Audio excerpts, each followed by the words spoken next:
The American Revolution is two discrete historical events, and I think it's really important to separate them. One is the War for Independence, which occurs from 1775 to 1783. And this, of course, is a stellar achievement. The Americans win a military victory over the world's most powerful empire.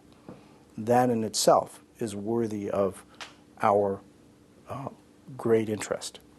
The second American Revolution is really the American Revolution in the hearts and minds of the American people, living into the words and principles that are expressed in the Declaration of Independence: liberty and equality, inalienable rights.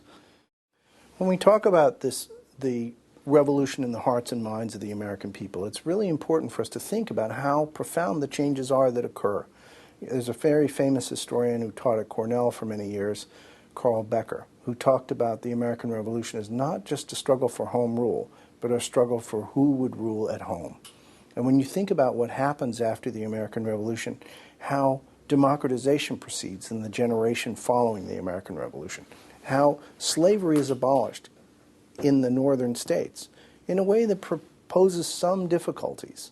It certainly poses insurmountable difficulties as far as Southerners are concerned. But the very fact that they did it at all testifies to a kind of commitment to equality that we really need to take very seriously. The idea that women's role emerges because of these wartime privations, that women, for example, in New Jersey could vote from the period of the American Revolution right up until 1807. And this is in part because of their Revolutionary War role. This is a critical and really unprecedented change in the American social order. Then the separation of church and state. Again, a fundamental change, something that has really never been tried in the way that the Americans bravely go about it. It begins in the South, starting in Virginia, under the inspiration of Thomas Jefferson and James Madison, and makes its way as far as New York.